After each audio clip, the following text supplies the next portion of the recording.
This is 2b2t, the oldest anarchy server in Minecraft, known for its insane 15-year history of wars, exploits, and megabases, and the end dimension is no different. From the first dragon kill all the way till today, it's been filled with chaos, incredible bases, and pure destruction. Today, I'm gonna trace the evolution of 2b2t's end dimension starting all the way back in 2011. One of Minecraft's biggest updates, Minecraft Beta 1.8, except the admin of 2b2t, Housemaster, wasn't updating the server to have strongholds. This meant that no player on 2b2t would be able to go through the end portal and defeat the new boss in the game.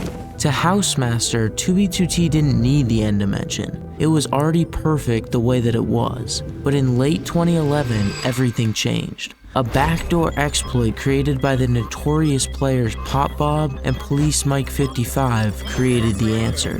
They now had access to every block in the game with admin level gameplay, which meant that the end portals that used to be unavailable could now be manually placed inside of 2b2t. The first attempt to finally go into the end on 2b2t was happening, and so they went to an old 2011 spawn base known as NFE and began placing the portal frames. Little did the players know that for the portals to actually work, they had to be placed in a specific way or it would never open. So after creating a literal exploit to give them the advantage, they placed the portals incorrectly and the plan failed. And without realizing the mistake of placing them wrong, they gave up on their master plan.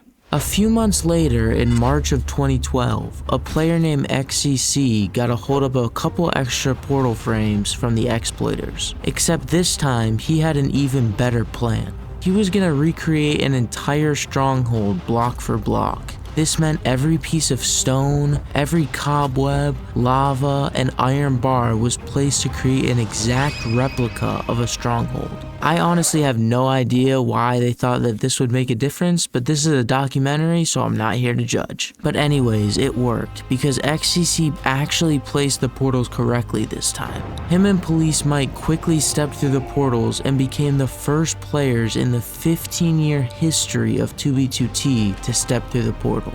The beginning of what would eventually become one of the most dangerous places on the entire server was now unlocked. A player named JDW, along with several other NFE members, killed the dragon, and soon after, the duplications of the dragon egg exploded throughout the server. While most players on the server were duplicating the dragon eggs with giant piston machines, some players began the journey further out into the end dimension to build secret bases. The legendary players like Electra, therippa, and even Popbob began bridging out into the unknown, preparing to build into the void. While they began building where no one else had, the server owner, Housemaster, discovered what had happened on the server. Obviously, he never wanted to update the server by adding the end dimension at all, and once he realized the players had backdoored the portal frames into the game, he destroyed the entire end dimension and took away any lasting portal.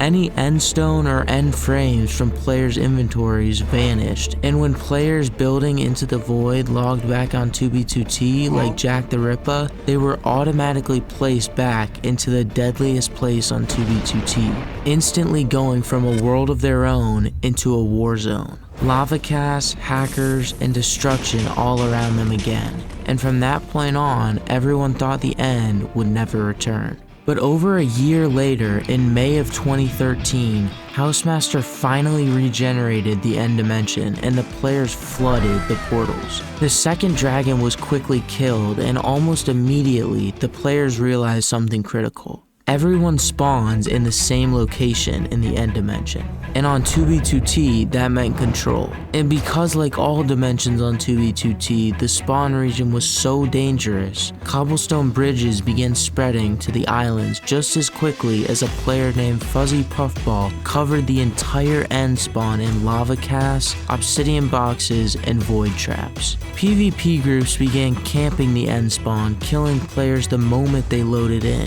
This early early period of the end dimension is often associated with early PvP players, especially players like Kingaros, who treated the end as a way to prove their skills. Unlike the overworld spawn, there were no escape routes. If you didn't already know how to survive, you died. And for many players, their first and last end experience lasted under 10 seconds. Although the new dimension was dangerous, it was the perfect place to hide on the oldest Anarchy server in Minecraft. While several small bases were created near the end spawn, most players didn't share the vision of people like Jack the Rippa. Gathering resources in the overworld was difficult enough without having to transport it all the way back and forth to the end. You also have to remember that at this point in Minecraft history, shulker boxes weren't a thing yet, so transporting all of these blocks would be nearly impossible. But in 2014, with all the odds against him, Jack didn't care, and he began the base that would one day turn into Space Valkyria. A floating base in the void, and the best part, it had tons of duplication glitches to generate more than just cobblestone blocks for its design. This meant the back and forth between the overworld and the end dimension to get resources was no longer a problem, and the base would soon turn into something incredible, complete with farms, animals, and it was unlike anything anyone had ever seen on 2b2t. But unfortunately, if you've ever been on 2b2t, you can probably guess how the story of Space Valkyria ends. Griefers arrived, and soon after, everything was destroyed.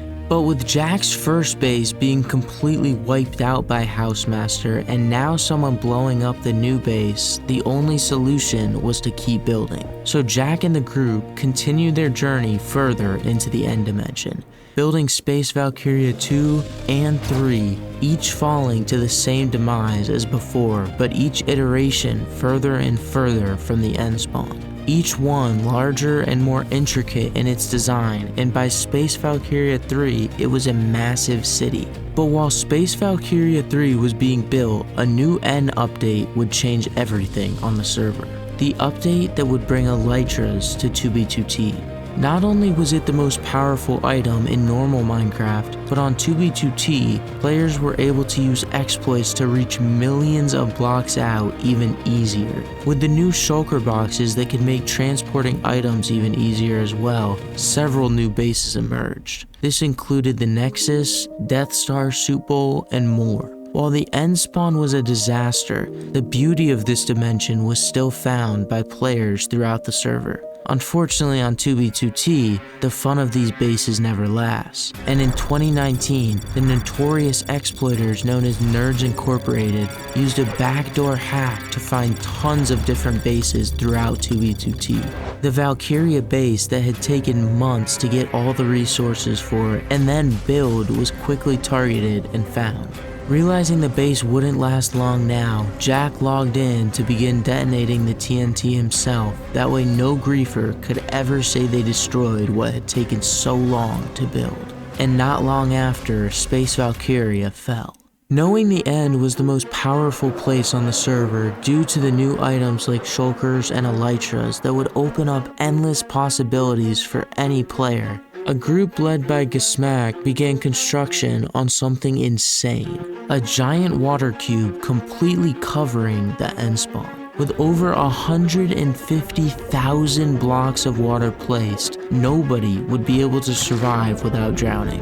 Eventually, the server owner tried to step in, but the water cube still remained for years, and players even created larger cubes over the overworld spawn as well. So even managing to get into one of the portal rooms became impossible. But in early 2023, a player known as Zipbaglot Guy began organizing its removal. Using flying TNT machines and sponges, players drained the end dimension layer after layer, with many players attempting to stop them with fighting, traps, and destruction. On February 15th of 2023, the cube was finally gone, but even with it gone, the chaos of the end dimension would never stop.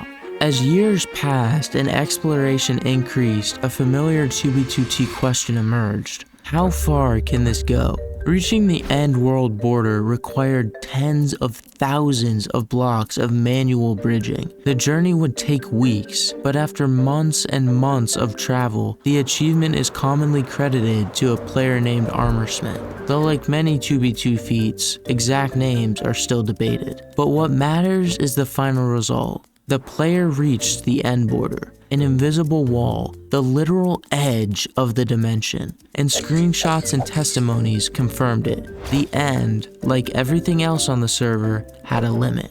In the modern 2b2t era, the end spawn is no longer an accidental chaos. It was intentional. Several groups on 2b2t now maintain permanent traps throughout the entire spawn region, kill anyone who enters, and even camp the spawn pad for hours. Unlike early years where there's just a few lava casts, this is organized. Anyone who enters the end is assumed hostile, and most are killed instantly.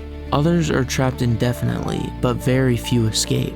The end has finally become what it was always moving toward. A controlled space inside an uncontrollable server. It's a perfect example of what happens when players gain absolute control over a choke point on 2b2t. It's not about the dragon, not about the loot, not even about the mega bases. It's about power. And on 2b2t, power always comes at a cost.